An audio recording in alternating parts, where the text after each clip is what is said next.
और वो किस करते हुए उसे हॉल में ले जाता है और बिना किस को ब्रेक किए माया को सोफे पर लेटाकर खुद उसके ऊपर आ जाता है और किस करते हुए धीरे धीरे वो माया की शर्ट के बटन को खोलने लगता है।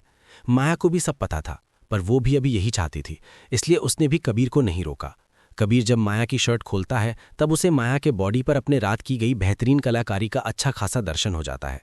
माया के गर्दन से लेकर उसके बैलेंस पर लाल नीले निशान बने हुए थे जो उसने मैं रात को माया को दिए थे। उनमें से कुछ निशान काफ़ी ज़्यादा रेड और नीले हो गए थे। ये देखकर कबीर को खुद पर बहुत गुस्सा आता है कि वो खुद को कंट्रोल क्यों नहीं कर पाए, पर उसकी भी क्या ही गलती थी। एक तो माया की जानलेवा सुंदरता, और फिर कुछ सोचकर कबीर उन निशानों तक बहुत प्यार से और सॉफ्ट लिप किस करने लगता है। उसके ऐसे करने से माया तो मानो एकदम बह जाती हैं और धीरे धीरे आहें भरने लगती हैं। वहीं कबीर भी अब धीरे धीरे अपने मूड में आ रहा था। वो इसी तरह माया की शर्ट को उसके बदन से अलग कर देता है। माया इस समय पर सोफे पर लेटी हुई थी, वो भी पूरी बिना कपड़ों की। कबीर उसके ऊपर लेटा हुआ था, उसमें सिर्फ अपने बॉक्सर पहने हुए थे और दोनों एक दूसरे में खोए हुए थे। कबीर इसी तरह थोड़ी देर बाद माया के चेस्ट के साथ खेलने के बाद और पूरी बॉडी में किस करने के बाद एक नज़र माया से देखता है और उसे फिर से किस करने लगता है, और इसी के साथ वो माया के अंदर एंटर करता है, जिससे माया की आंखें कसकर बंद हो जाती हैं और उसके हाथों की पकड़ कबीर के कंधे पर मजबूत हो जाती हैं, इतनी मजबूत कि उसके नाखून उसके शोल्डर पर धंस रहे थे। पर इससे उन दोनों को भी ज़्यादा एहसास नहीं था, दोनों अपने आप में खोए हुए थे। कबीर वहीं सोफे पर माया के साथ फिजिकल हो रहा था।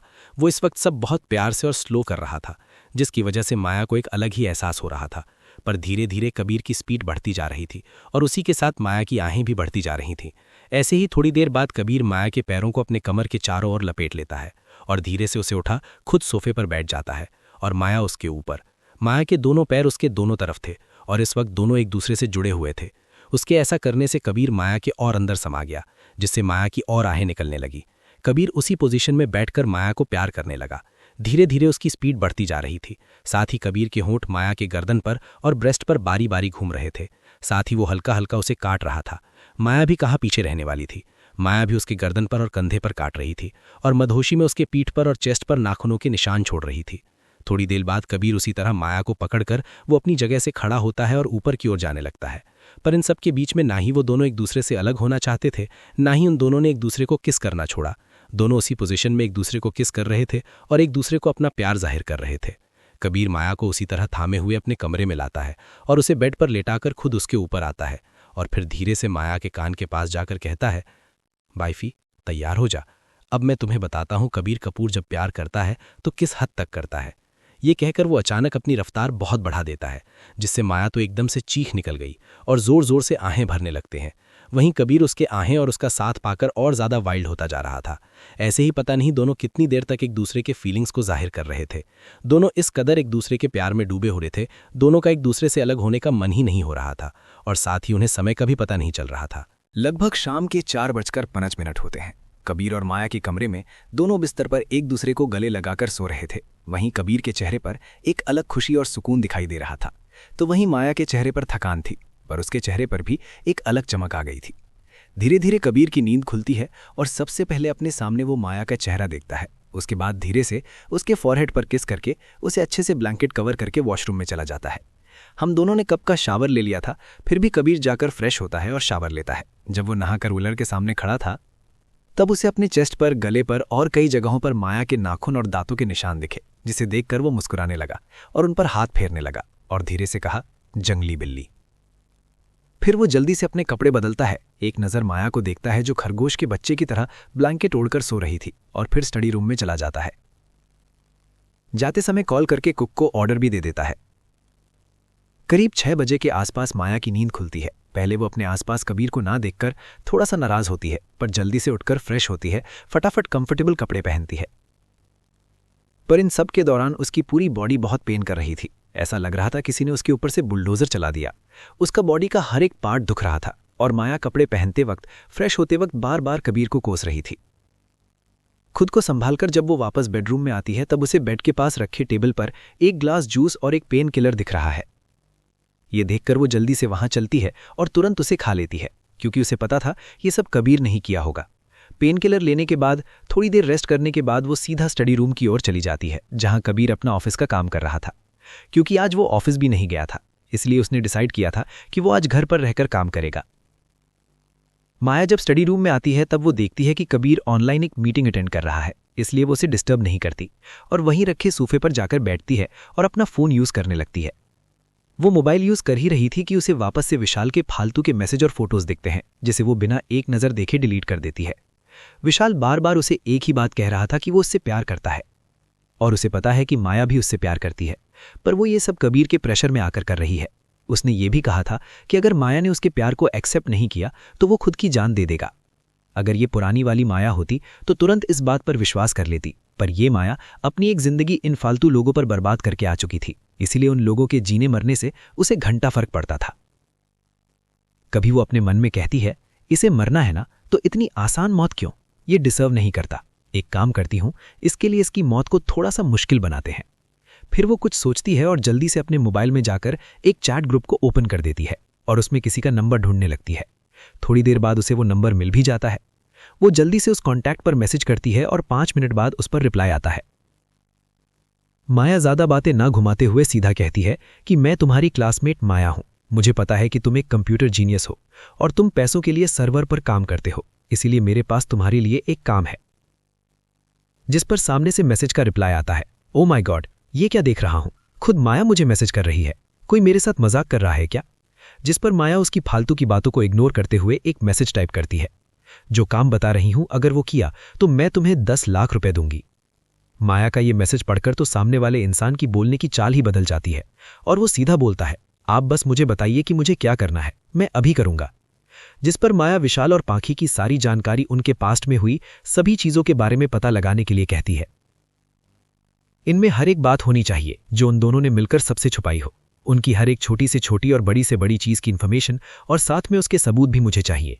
माया का मैसेज पढ़कर सामने से रिप्लाई आता है, 10 लाख के लिए तो मैं उनकी पूरी जन्म कुंडली तक बनाने के लिए तैयार हूं। ये तो मेरे लिए बहुत मामूली सा काम है, तुम बस मुझे एक दिन दो, तुम्हारा काम हो जाएगा। माया फिर से मैसेज कर देती है, मुझे अपनी अकाउंट डिटेल्स भेजो। जिस पर वो उसे अपने अकाउंट डिटेल्स भेज देता है तो माया उसके अकाउंट में 5 लाख रुपए ट्रांसफर करती है। वहीं दूसरी ओर एक छोटे से घर में कंप्यूटर के सामने बैठा लड़का जो शांति से स्क्रीन को देखते हुए पानी पी रहा था, अचानक उसके कंप्यूटर पर एक मैसेज आता है कि उसके अकाउंट में पूरे 5 लाख रुपए ट्रांसफर किए गए हैं। ये पढ़ते ही उसका पूरा मुंह में से पानी कंप्यूटर स्क्रीन पर थूक देता है और कई बार वो मैसेज पढ़ने के बाद भी उसे विश्वास नहीं हो रहा था। पहले तो उसे लग रहा था कोई उसके साथ मजाक कर रहा है, इसलिए उसने भी मजाक मजाक में ये सब बोल दिया और अपने अकाउंट की डिटेल्स भेज दी, पर उसे क्या पता था कि सच में उसके अकाउंट में पैसे ट्रांसफर हो जाएंगे। उसने माया को मैसेज कर दिया था कि कल तक उसको जो चाहिए था वो सारी डिटेल्स उसे भेज देगा। ये पढ़कर माया के चेहरे पर एक खतरनाक मुस्कुराहट आ जाती है और वो अपने मोबाइल को देखते हुए कहती है, अब तुम दोनों की बर्बादी शुरू। वहां बैठा कबीर कब से माया के चेहरे पर आ रहे सभी एक्सप्रेशंस को अच्छे से देख रहा था और उसे ये भी समझ आ रहा था कि ये लड़की कुछ ना कुछ बड़ा कांड करने वाली है। पर उसने ये बात अपने मन में तय कर ली थी कि अगर माया खुद बताएगी तो ही ठीक, वो सामने से इस बारे में उससे कुछ नहीं पूछेगा। कबीर का काम खत्म होते होते लगभग 8 बज गए थे। ये देखते हुए माया उठती है और उसके पास जाकर कहती है, कबीर अब बस भी करो, चलो डिनर का टाइम हो गया है, मुझे भूख लगी है, मैंने कुछ नहीं खाया है। उसकी बातों को सुनकर कबीर को याद आता है कि उसने सिर्फ सुबह थोड़ा सा ब्रेकफास्ट किया था, इसलिए माया की बात मानकर वो जल्दी से सारा काम एक तरफ रख माया के साथ नीचे चला जाता है। जब तक कुक ने सारा खाना तैयार करके रख दिया था, वो दोनों डाइनिंग टेबल पर बैठते हैं और वो तुरंत उन्हें खाना परोसता है। कबीर उससे खाना परोसने के बाद वहां से जाने का ऑर्डर देता है। उसके जाने के बाद कबीर पहला निवाला लेता है और माया की तरफ बढ़ा देता है। माया एक नज़र कबीर को और फिर उस निवाले को देखती है और फिर उसे खाने लगती है। फिर वो भी एक निवाला कबीर की ओर बढ़ा देती है। ऐसे ही दोनों एक दूसरे को खाना खिलाते हैं। खाना होने के बाद वो दोनों सीधा बेडरूम की ओर जाने लगते हैं। जाते समय कबीर ये बात नोटिस करता है कि माया को चलने में तकलीफ हो रही थी, इसीलिए वो एक झटके से माया को अपनी गोद में उठाता है और कमरे की ओर निकल पड़ता है। माया भी ज़्यादा नखरे नहीं करती क्योंकि उसे सच में बहुत दर्द हो रहा था। कमरे में आने के बाद कबीर माया को आराम से बिस्तर पर लिटाता है और ड्रॉअर से जाकर एक फाइल ऑयल लेकर आता है और माया को पीठ के बल सोने को कहकर उसके कपड़े को उसके कमर से थोड़ा ऊपर उठाता है और हाथ में तेल लेकर माया की कमर पर अच्छे से मसाज देने लगता है। माया को तो कुछ समझ ही नहीं आ रहा था क्योंकि कबीर ये सब इतनी जल्दी में कर रहा था कि बेचारी को रिस्पॉन्स देने का भी समय नहीं मिला। पर कबीर इतनी अच्छी मसाज दे रहा था कि उसे भी बहुत आराम मिल रहा था, इसीलिए वो आंखें बंद कर बस मसाज एंजॉय कर रही थी। थोड़ी देर बाद माया को ऐसे ही मसाज देने के बाद कबीर उसे बाहों में भरता है और कहता है, सो जाओ, जिस पर माया कहती है मुझे नींद नहीं आ रही। जिस पर कबीर उसकी ओर देखता है और फिर उसके चेहरे पर एक शैतानी मुस्कुराहट आती है और वो कहता है अगर तुम्हें नींद नहीं आ रही तो क्यों ना हम थोड़ी सी एक्सरसाइज कर लें। जिस पर माया सवालिया नज़रों से देखते हुए कहती है एक्सरसाइज अभी? तब कबीर कहता है बेड एक्सरसाइज। जिसे सुनकर माया की आंखें बड़ी बड़ी हो जाती हैं और वो एकदम से कहती है बिल्कुल भी नहीं, मुझे नींद आ रही है। ये कहकर वो अपनी आंखें कसकर बंद करती है और सोने का नाटक करने लगती है।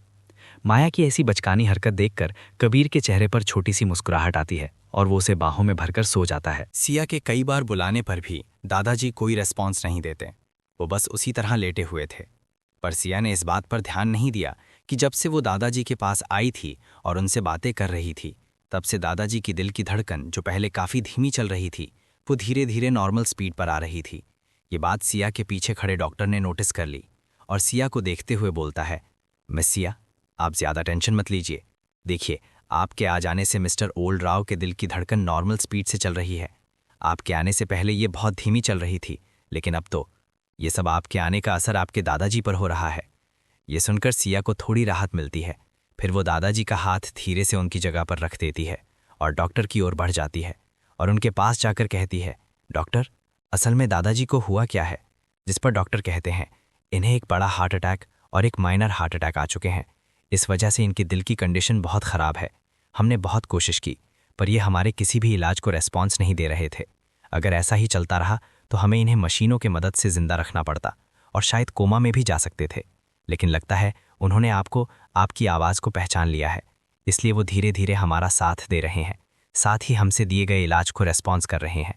अगर ऐसा ही रहा तो मैं आपसे गारंटी के साथ कह सकता हूँ कि कुछ दिनों में इन्हें होश आ जाएगा। सिया उनकी बातें सुनती है और कुछ सोचते हुए कहती है ठीक है, जैसा आपको सही लगे। और एक बात, मैं अब यहाँ बीच बीच में आती रहूँगी, इसीलिए आप प्लीज़ अपने स्टाफ को इस बारे में बता दीजिए। जिसे सुन डॉक्टर खुश होते हुए कहता है मैं भी अभी आपसे यही कहने वाला था, लेकिन आपने कह दिया, उसके लिए थैंक यू। फिर ऐसे ही दादाजी की तबीयत के बारे में बात करने के बाद सिया वार्ड से बाहर आती है तो देखती है कि एक ओर पूरा राव परिवार और दूसरी ओर ध्रुव और उसके साथ आए 2 बॉडीगार्ड्स खड़े हैं। उसके आते ही ध्रुव और बॉडीगार्ड्स तुरंत उसकी ओर जाते हैं और उसके पीछे खड़े हो जाते हैं। राव परिवार को ये सब बहुत अजीब लग रहा था। आखिरकार बिजनेस वर्ल्ड का नंबर 1 बिजनेसमैन, अंडरवर्ल्ड का किंग, आखिर सिया के लिए इतना सब कुछ क्यों कर रहा है? इससे उसे क्या फ़ायदा होगा? वहीं सिया का अचानक इतना उनके प्रति रवैया क्यों बदल गया? सिया उन सबको इग्नोर करके वहाँ से जाने ही वाली थी कि उसे मिस्टर राव ने आवाज़ देकर रोक लिया। सिया, 1 मिनट रुको। वहीं पर उनकी आवाज़ सुनकर सिया रुक जाती है, पर उनकी ओर सवालिया नज़रों से देखने लगती है। मिस्टर राव आगे बढ़कर सिया को देखते हैं और कहते हैं क्या हुआ अंदर? क्या दादाजी को होश आ गया? जिस पर सिया ने कहा नहीं, उन्हें होश नहीं आया है, पर डॉक्टर ने कहा है उनकी तबीयत में जल्दी ही सुधार हो जाएगा। और कुछ पूछना है? जिस पर कोई कुछ नहीं कहता। इसे देखकर सिया वापस वहां से जाने ही वाली होती है कि इस बार विशेष राव उसका हाथ पकड़कर उसे अपनी ओर खींचता है और कहता है तुम कहाँ जा रही हो? क्या? जिस पर सिया उसकी ओर देखकर सवालिया नज़रों से पूछती है मैं समझी नहीं, आप कहना क्या चाहते हो?